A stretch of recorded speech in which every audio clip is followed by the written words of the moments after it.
The purpose of this video is to go over the independent reading requirements for this class.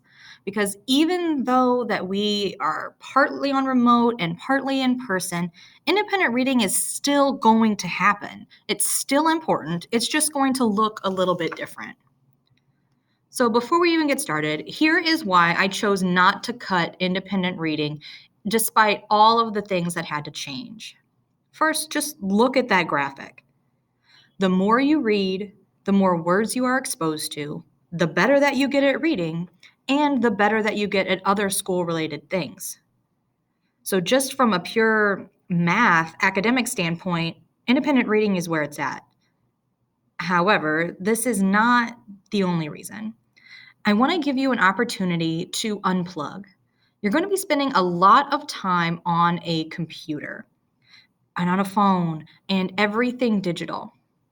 And this is an opportunity for you to step back from that, have something physical in your hand, something that feels real.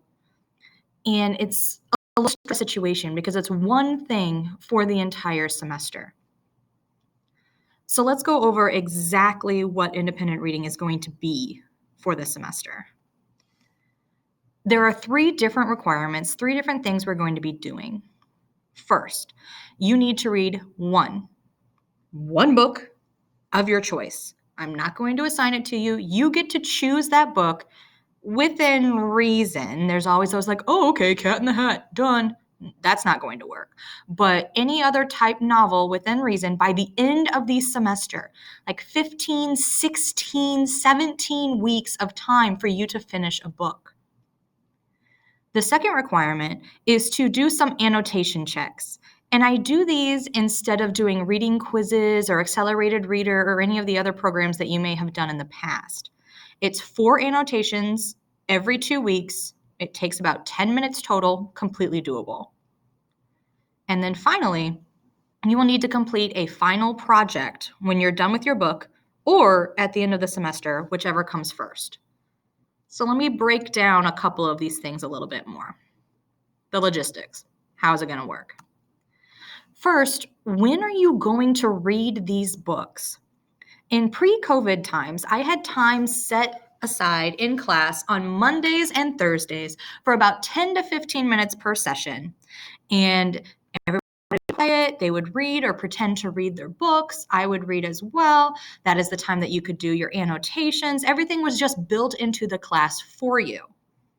Plus, of course, panic mode at the end of the semester for those that read 1 page every single one of those times in a 400-page book. But now we have 10 fewer minutes in each class. Not all of you are here, and it's just a really weird situation. So now it's whenever you can find the time. You get out of school at 1 o'clock. Read while you are waiting for your pizza rolls to finish in the oven. Read when you're on the bus, because it's not like you can sit with anybody else anyway. Read in the car. Just whenever you get a chance, a minute here, a minute there. It does not have to be a really sustained period of time. I would recommend a sustained period of time because then you can actually get into a reading flow. But however you decide to do it, if you do an hour a week, you'll be done early. Guaranteed. If you do less than that, you might want to just space it out a little bit, but you can definitely find time to read. So, what are those annotation checks that you talked about? Again, instead of requiring quizzes, I'm going to have you submit annotations based on your book. We've already gone over annotations. You've already practiced them. We're going to continue to do these for the entire semester. We're going to do them for independent reading, and we are going to do them for like just regular class activities because it is just good practice. These annotations will be digital. They're going to be opened up on Google Classroom for the entire 2-week span. So if you read for a couple minutes while you're waiting for lunch here and do an annotation, great, put it in. Google will save your progress. You do not have to do them all at one time. Oh, you want to do all of your annotations during this one reading period? Great. Do them all and turn them in. You can turn them in early. It is not a problem.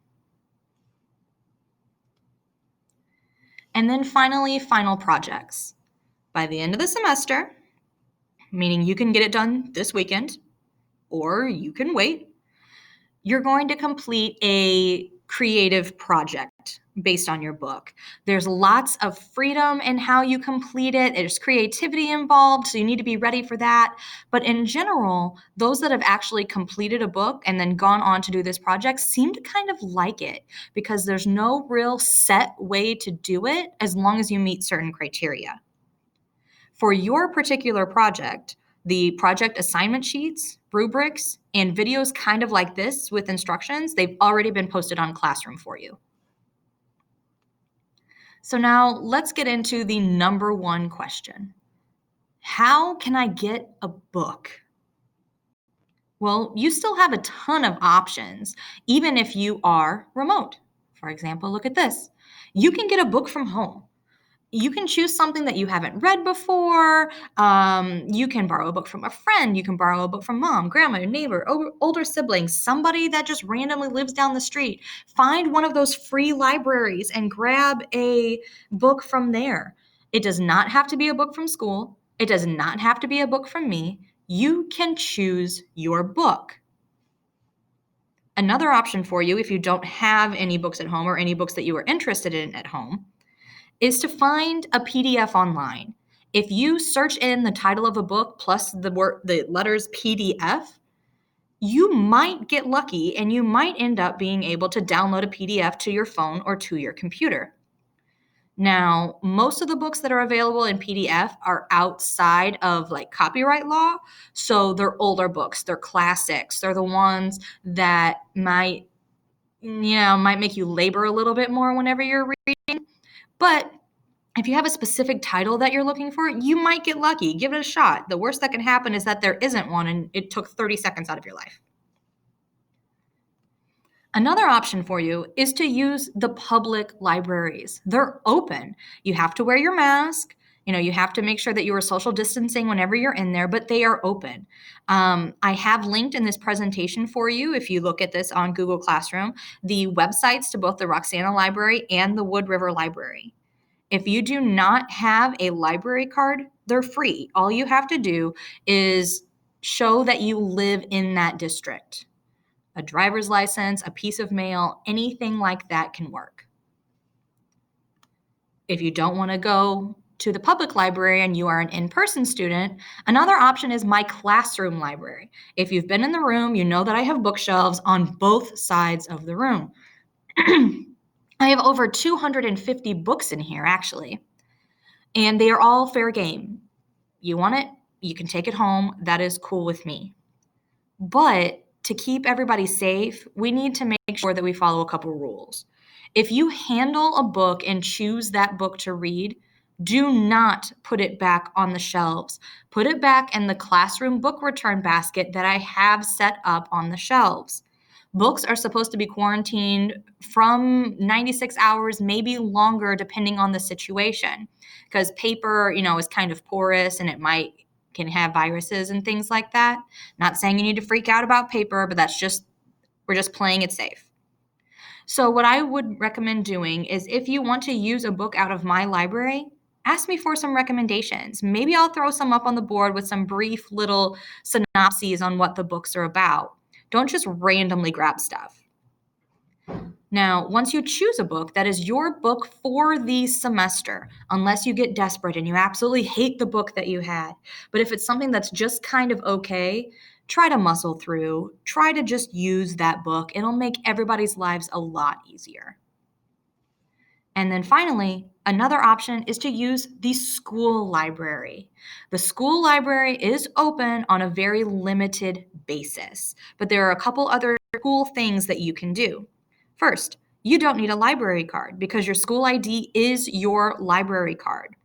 And your school ID gives you access to books on the cloud library, all of the physical books that are downstairs, and you can order books from the Heartland Library System. So if there's a book that you want that they do not have down there, you can order it from a different library. So let me break a couple of these down. I don't want to spend too much time on it, but let me do it for you anyway. The cloud library is a way that you could get online books in an app as well as audiobooks, again, for free. All you have to do is have the Cloud Library app, and it might even be in your student portal on your Chromebook anyway. You might want to double check that. You log in with that stuff and you can access all of it. I use this personally through my public library for audiobooks in the car because I am that nerdy. But if you don't want to actually read and you want to listen instead, do it. That is totally fine with me. Then you can do all of the physical books that are downstairs, and you know that they have hundreds upon hundreds upon hundreds of books. Just a couple different rules. Only 3 to 5 students in at a time. You have to sanitize whenever you walk in and whenever you walk out. But if you choose to check out a book there, you will be able to renew your book online for the rest of the semester. You don't actually need to physically go down to the library again. Some classes are going to be going down as a whole class, but the library is also going to be setting stuff up by appointment. So if we don't make it down as a whole class for whatever reason, you can make an appointment to go down to the library, and I will help you facilitate that so that you can get a book. And I'm pretty sure that even if you're remote, you might still be able to make an appointment to go down and use the school library. So those are all the ways that you can get a book. So let's get into the stuff that you actually care about: grades and due dates. First, independent reading has its own section in Skyward, and it's 10% of your overall grade. It's a letter grade. So if you do everything perfectly but do no independent reading whatsoever, the most you get in this class is a 90. Do some of the independent reading, and you're good to go. That way, it's not big enough that it sinks you, but it is substantial enough that you cannot just ignore this part of the class. Now, each individual assignments. So the annotation checks, here's how they work. There are 4 annotations, and it's 8 points per check. So that's 2 points per annotation. 0 points for it not existing, 1 point that you put something down on paper, or digital paper in this case, and 2 points for an annotation that is actually thoughtful and meaningful. There are 7 checks throughout the semester for a total of 56 points. Those assignments have already been put into Skyward. There's no assignment actually in there, but if you go in to check your grades, you will see that there are all of these blank assignments just waiting to have their points put in. And then your final project is worth 100 points, again, in that category, and it's based on the rubric attached to the project sheet that it's already in Google Classroom for you. The due date for your final project is that Monday of finals week, around midnight-ish, to give me a actually grade them before grades are due. So you literally have the entire semester to get this done. So now, to end this presentation, so I don't get these questions 400 times, let's go over some FAQs, some frequently asked questions. The first one, how am I supposed to find time to read? The same way that you do for anything. How are you supposed to find time to do homework? Remember, this is an assignment. It's not just a random thing that I'm throwing at you. It is just something that takes a little bit longer to get done. I'm giving you the entire semester for it. Next one. What if I don't finish my book? You have to. And considering you get to choose the book, you might want to make sure that you are choosing a book that is actually doable for you. Don't choose a book that is 500 pages long like Game of Thrones if you do not have 500 pages worth of patience for this. What happens if I finish my book early? This is not a question that I get as often, but it's one that always makes me happy. Great, congratulations. I'm very happy for you. You can do your project early. You can wait and do your project later. That is up to you entirely. But if you want to get it done early, great, submit it. Then you don't have to worry about it. I'll grade it. You'll see the grade. Something's wrong. You'll have time to edit. All of those will be options for you. But even if you do finish your book and your project early, I'm still going to ask you to do annotations throughout the semester because it's good practice.